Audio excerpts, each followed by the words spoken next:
right, with that, your time slot comes up, and you see the door open to the training room that you've been assigned to, and 4 like wet people just kind of come out exhausted. They're like, "What? That guy was gonna kill us!" And he's just like, they all just kind of stumble out of the room. One of them just kind of looks at you like, "Good luck." It's the guy that Kel's got to know pretty well. He didn't know how to swim. But yeah, so they leave the room, and when you enter the room, you notice that it's like it feels like the entire room is like a shower, with like drains in the floor and everything like that, but it's like that kind of tiling around the entire room.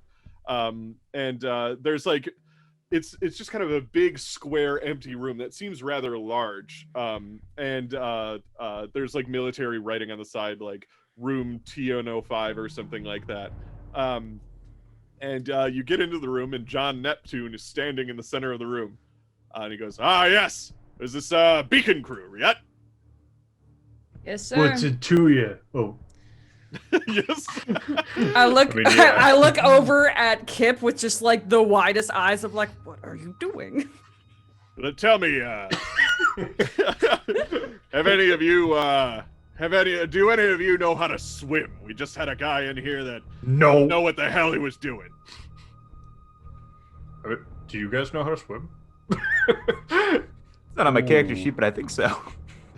Time to find out. He stabs his trident into the floor, and the door hermetically seals. Like there's like a kind of a rubber thing that goes around it, and then through the drains in the floor, the water starts to rise.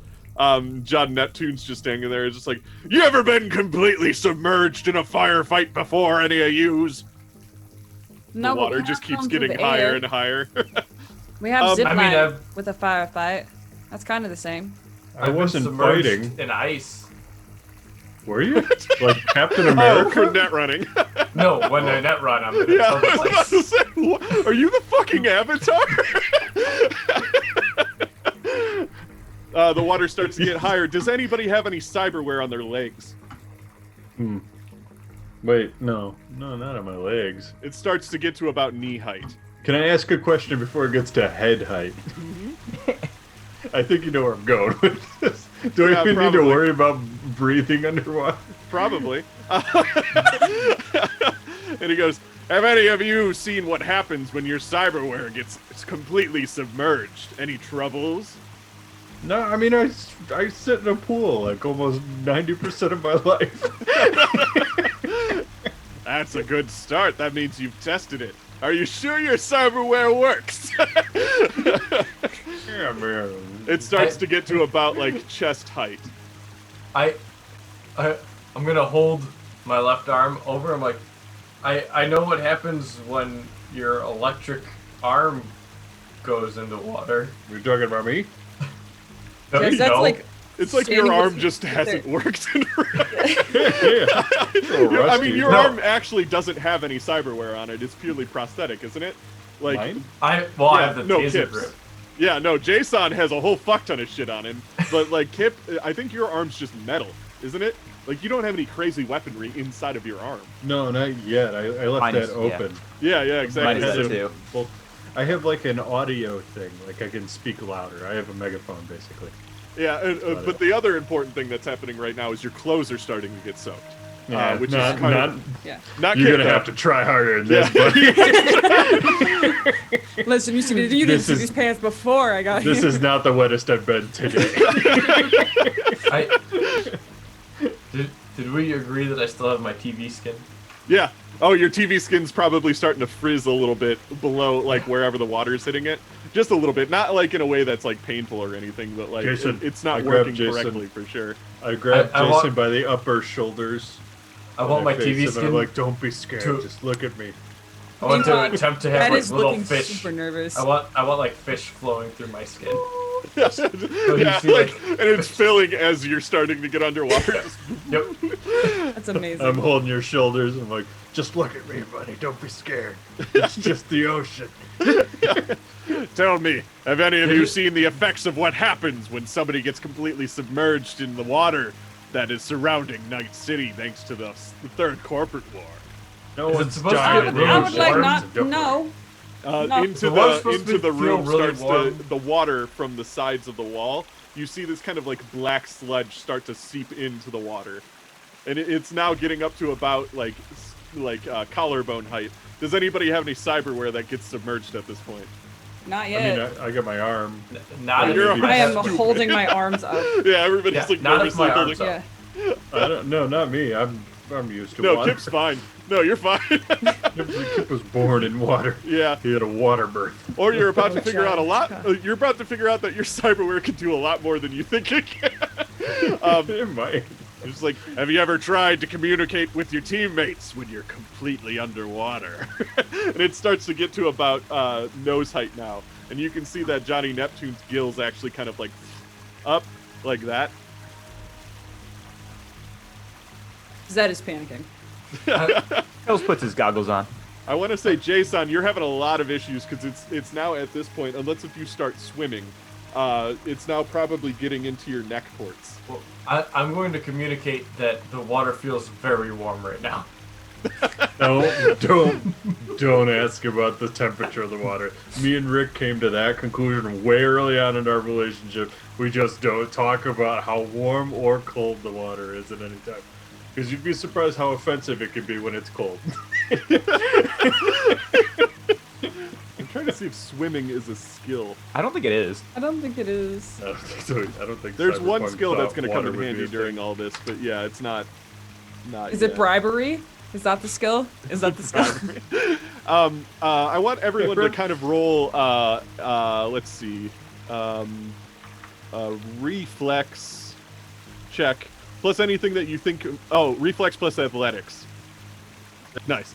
So, Kels and Lux, they kind of managed to get above water a little bit. Your cyberware is starting to slightly betray you, but not in a way that, like, you can outmaneuver the water. Johnny Neptune just kind of floats to the top a little bit so that his gills are above the water a little bit, and he's just kind of floating. You notice that his feet are bare and his hands are like bare as well, and he kind of Kevin Costner-ish gets little flippers into his feet and hands so that he can kind of swim. Everybody who rolled under 20, not doing great. You're having trouble staying above water. You can breathe, but you're probably panicking, and your cyberware is just going nuts. Kip, you're just way too much. Really? Like, your Just cyberware metal. isn't freaking out because your cyberware barely works as is, but like because you just submerge it all the time. Yeah. But like your metal arm, your metal head, your metal like sandal thing that you wear is all just weighing you down, basically. So you're like you have to like jump, but then you just kind of float back down to the floor. Yeah. You're like. I was actually gonna, as a character thing, I was gonna say I sink right down to whatever we're doing. But, Zed can't swim. Oh no! We're gonna find that. We figured out a character thing. I can help you, Zed. I'm saying underwater bubbles are coming on. You out of the water. Wait, can I help Zed? You can Can try. I want to I say, can help your let's bowl. say I can just you let probably have you to weigh roll like for it. nothing underwater. Listen, Zed doesn't weigh too much out of water, so. I want to say just roll strength plus your dice roll. No crazy other stat. Yeah, so you managed to kind of help Zed out a little bit. You pull them above the water so that they're able to like kind of, and you're like able to kind of. It's harder for you to stay up, but like you're managing to do it for now. And then that's when the entire room completely submerges. Like there's no air anywhere anymore. You all manage to, like, your cyberware is completely submerged. It starts to fritz out. Your cyber eyes. It in the face area, does it? It doesn't. Yeah. Oh yeah. For me and Kel, this is not great, right? Yeah. No, your vision gets really screwy and like starts to fizz out, and then it just stops. So your eyes are just normal eyes for a moment. Your dart eye goes off. No, I'm just kidding. That doesn't happen. Although uncomfortably, you do feel water get into the hole that the dart is in. So there's now water inside of your cyber eye, which is gross. And from there, after kind of an uncomfortably long amount of time, the water starts to drain very quickly out of the room and into like the drains that are in the side of the thing. John Neptune just kind of lands back on his feet as the water kind of hits the floor again, and then you hear like the drain swirling as all the water gets removed. There's kind of a sludge left behind, but even that's starting to kind of get cleaned up a little bit by the drains. And he just goes, "This is what you have to expect coming soon. This is oceanic warfare. Water is not your friend. Water will betray you. It gets into fucking everything unless you manage to seal it and keep it safe. And there are ways to make water your ally instead of your enemy." Like befriend a duck. Like befriend a duck. I'm Many gonna of be you just have like duck friends. I'm gonna be like a starfish on the floor, just. So tonight, we are going to put you in vats. Well, first we're going to fix your cyberware. Then we're going to put you in vats that will seal your cyberware. That way, you won't have those problems again. Why didn't you seal it before we got in here? It was to make a point. He slams his trident down again. And from there, over the next coming days, you will specialize in certain areas of oceanic warfare. Each one of you will pick a different field that you'd like to participate in and specialize in that area.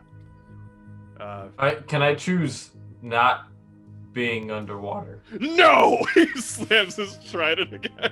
This is oceanic warfare! Welcome to the ocean, son! And with that, you get another meeting in your fritzy eye, and he just goes, you're gonna, at 7 o'clock, we're having the vats made for you so that you can have your cyberware sealed. Where do we go to get our cyberware fixed? Fixed right through that door, and it's the same door you came in from. Yeah, Kip feels no different. You're fixed? I guess I'm perfect. And I'm also like, I'm just pretending to play guitar. I'm like, schmucky, yucky, yucky, yucky.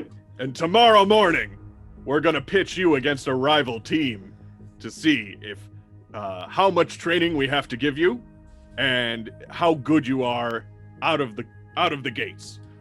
It'll give us a good gauge of where to place you in the training. You'll be going up another team. You'll be using probably technology you've never seen before, but it's going to be some war games. So prepare for that. It starts bright and early in the morning. With that, I have another team coming in here that I have to drown in about 5 minutes. So make your way over to the cyberware fixers, and we'll square you away there. When we face off the other team, is there a possibility for death? No. Oh. As much as I wanted there to be, you'll be using fake weaponry and laser pointers. It's disappointing. Thank you, Oh, bye. I might not be as useless as I thought then. Yeah, you're pretty good with a laser pointer. I've seen you tease Rick. He goes crazy for that thing. So do I. Alrighty, and with that, I want to say you all get your cyberware adjusted and fixed. Am I better than I've ever been? Yeah, Kip, you actually feel like you have advantages now. like there's stuff in there, like you didn't know you had a heads-up display. Like, it's just that you can actually see things like that and everything. They fix up your cyberware. And then it's about, I want to say, like 8 o'clock at night.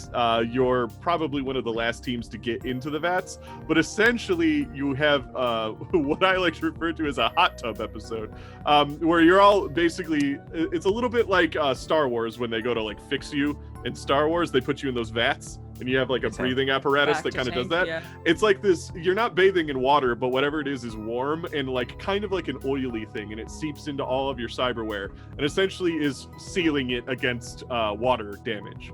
And you have the ability to just kind of hang out and chat in the hot tubs if you want. Otherwise, we can skip to the next day.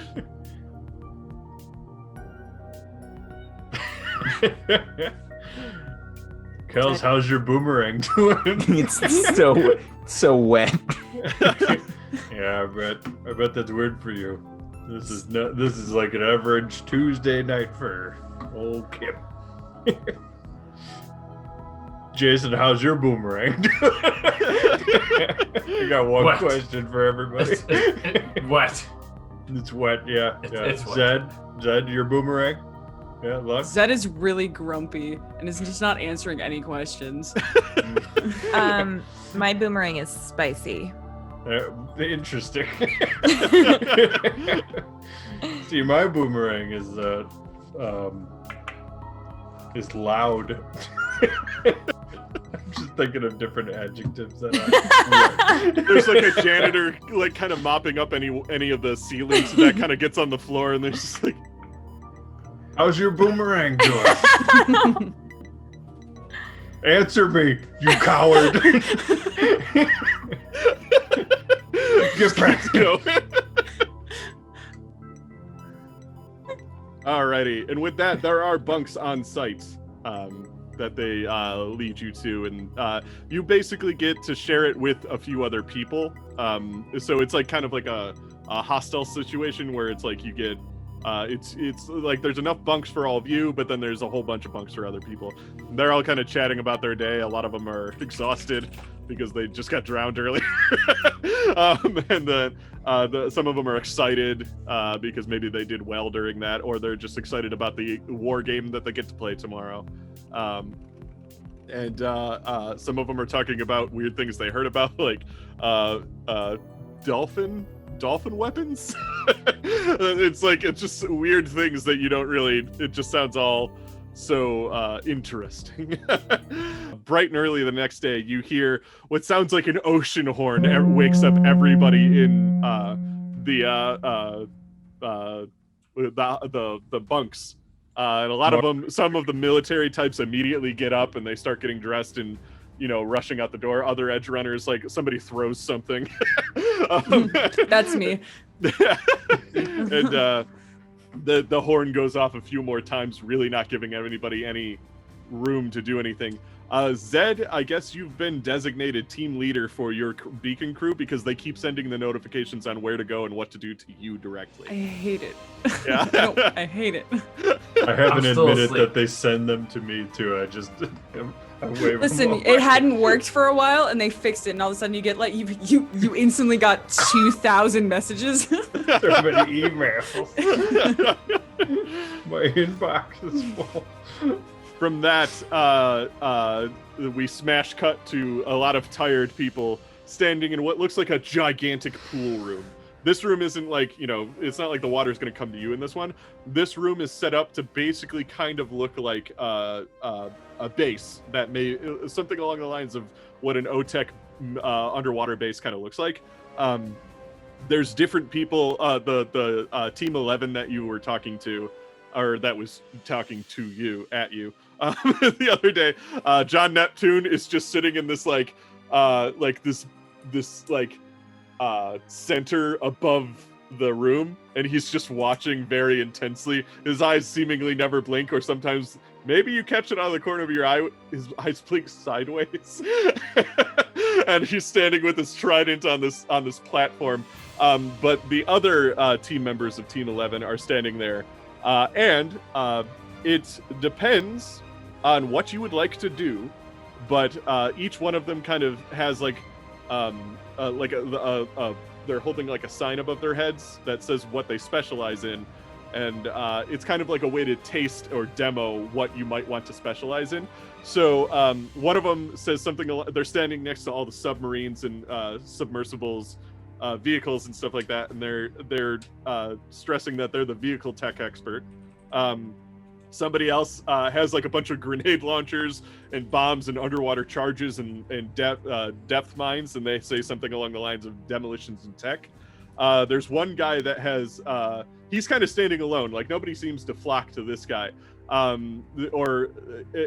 He's got a sign that he's just kind of lazily holding up as he's like texting on his agent board that says net running.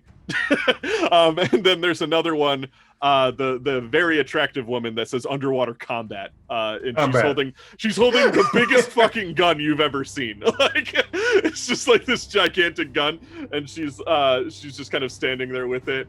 And Lex just has huge hard eyes. Yeah, she made somebody else hold the sign. Like, Arthur rocking a tank on her.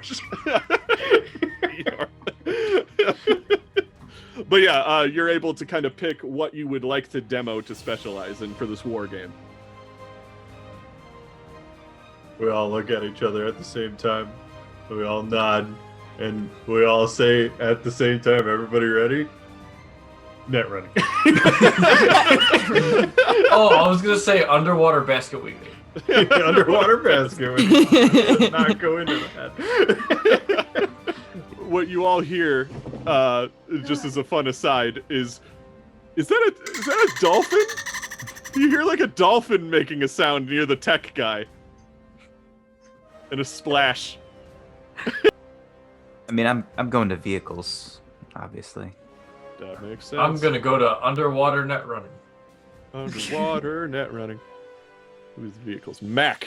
So the subjock teaker is Mac McDonaldson. You walk over to. Does anybody else want to go to underwater vehicles? Yeah, why not? You want to do underwater vehicles? So whoever decides to go over to underwater vehicles, you meet Mac McDonaldson, who is he's got blonde hair that kind of swipes back. He's wearing a very official-looking turtleneck and wetsuit kind of combo. He looks a little bit like James Bond if James Bond was just a bit more serious. And he stands there and he kind of looks over Kels and he's like, Nomad, perfect.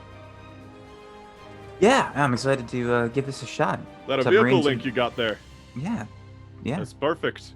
That'll link with our subjocks. Is it a standard issue or a custom job? Custom.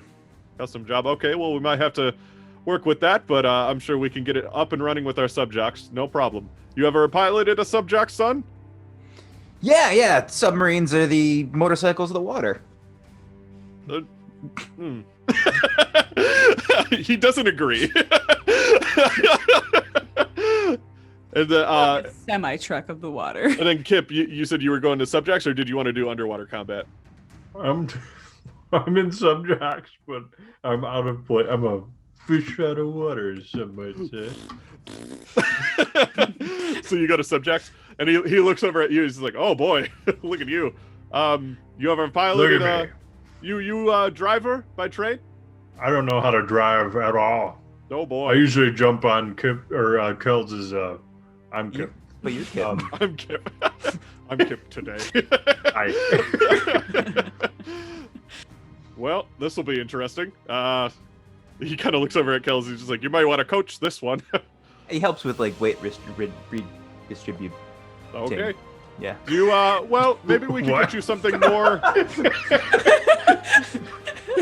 Oh God, I've made it, and internally, I've made a terrible mistake. Maybe we could get you something that's more your style, son, huh? Like shoes. In a way. He kind of smirks. Where does everybody else go to? I mean, I'm definitely going to net running. You come up to the Netrunner guy. It's the guy that kind of looks like Han Solo. Like, he's Orlin Randall. He kind of sees you come up and he's like, "Oh, Netrunner. Perfect." That's what I was hoping. How'd you know? I can kind of... His eyes kind of flashed for a second. He's like, "I have ways." Also, your arm and your neck and your TV skin. And honestly, it's pretty obvious. Well, okay. Did you fight in the war? Yeah, I did some merc work. Nice. Who'd you work for? Then we were the Net Spacers. Net Spacers. Not sure I heard of them, but it was a big war. People coming from all sides. Is hard to keep track of who's fighting who. Yeah, lost a lot of people, but well, here I am. Still making it. You ever do any underwater net running? No. God, no. I got stuff I could teach you then. It's like riding a bike. He kind of smirks. I've never ridden a bike. Oh boy. Oh no. he jokes. He's clearly joking. He winks at you. And then we cut to Zed and Lux. The room, I just want to point out that the room smells like chlorine because this is exactly like a high school pool.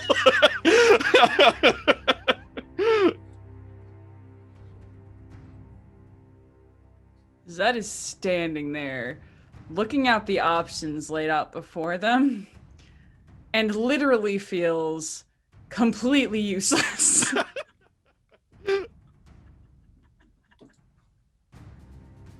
Lux is like waiting to see where Zed goes, because Lux knows exactly where she's going. Just running sweating. right into the bosom of that woman.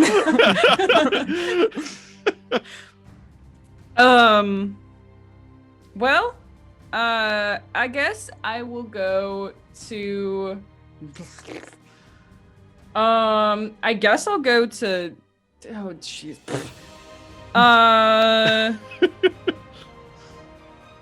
I'll go to demolitions, I guess.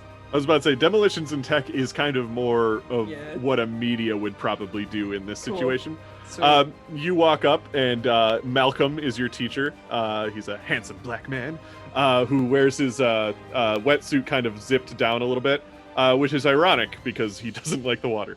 And A kindred spirit. yeah, and he just goes, "Oh, okay, cool. And then you just hear behind him a dolphin, like, and then it like jumps out of the water for a second. You see a couple fins in the water, and there's also like submersible, some submersible crafts near him that don't look like they're not subjocks, they're not submarines. It's more like enviro bodysuit kind of things. And I heard that those are the kind of like the motorcycles of the sea. Yes, these are like Those knots. well, I would say the ski jocks are probably the motorcycles of the sea. Who's? I swear I heard somebody say that. I'm Malcolm. I'm nice to meet you. What's your name? I'm Zed Baptic. Zed. Okay. Have you ever do you do anything No, tech? no. Well. This is very new. In all honesty, I don't like that they call me demolitions and tech. I would prefer if they just called me an engineer, because that's what I am. And then you see the dolphin jumping again in the background. Okay, well, have you ever seen an animal agent? I can't say. Well, thinks about Rick. Probably not. You see his eyes flash for a moment, and the dolphin kind of like sits up it comes like onto the little like edge of the pool a little bit and makes this happy sound. This dolphin is like got cyberware, like it's like actually a cyber dolphin, and it's got like implants and everything like that all over it, and it like happily kind of barks and everything, and Malcolm kind of pets it a little bit. He's got gloves on. You could tell that he doesn't like to touch the water for some reason. But so like any part that usually touches the water, like he wears his wetsuit seemingly all the time. He wears gloves whenever he touches anything that's wet and everything like that. And he just goes, well, if you like using tech, if you have cyberware that works with like internets or net in some space, in some capacity, or like can hack into things or communicate with other software, I think you've come to the right place. Also, you get to blow stuff up sometimes, and that's always fun. Anybody could do that. All right. Random aside. Your friend over there, pointing to good old Johnny Neptune.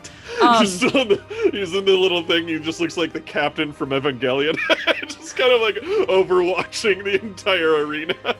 You notice Frank Hiraga's with him too, by the way, standing kind of next to him. Cool. He seems to almost thrive in precarious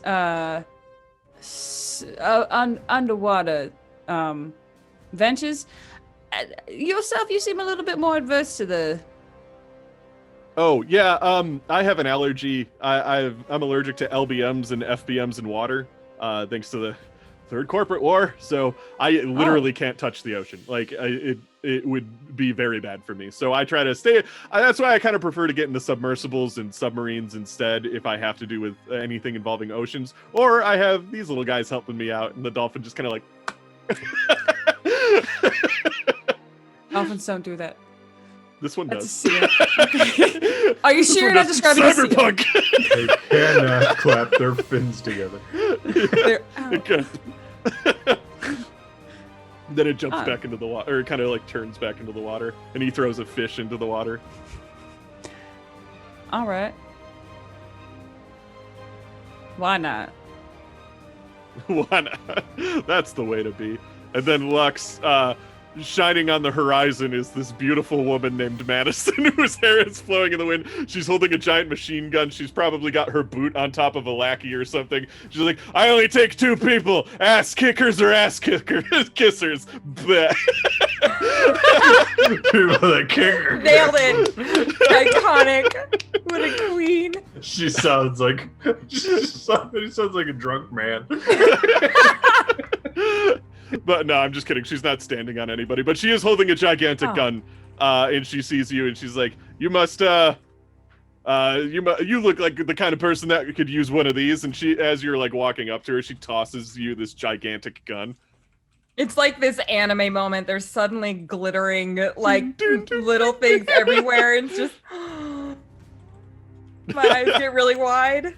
You notice this gun is a little different. She tosses you a pair of boobs. Got boobs to spare. Everyone in my retinue needs to be outfitted with the right attire. This gun is different than what you're used to. First of all, it feels a little bit lighter than maybe what you were thinking it should feel like. And then also it's got like different kinds of attachments on it. Like definitely a harpoon bayonet is attached to it in some capacity. But just everything about it doesn't feel familiar to a gun that you've held before. You could probably make some deductions because you play with guns a lot, but you just haven't probably seen an underwater gun because you've never really needed to up until this point. So nobody's like shot at you with one on land. You ever seen one of these? No, are you going to teach me about it? Oh, I'm gonna teach you about it. Please tell me she comes up behind her and like holds the gun See like, one of around these? her. You just hold it like this. Yeah, real easy. Keep your Massages shoulders your hand. tense. Oh, this is gonna be a very different game soon. Alrighty, I with wish that, Kip did this now. She holds the Kip. You made Thank your you. choices. thank you.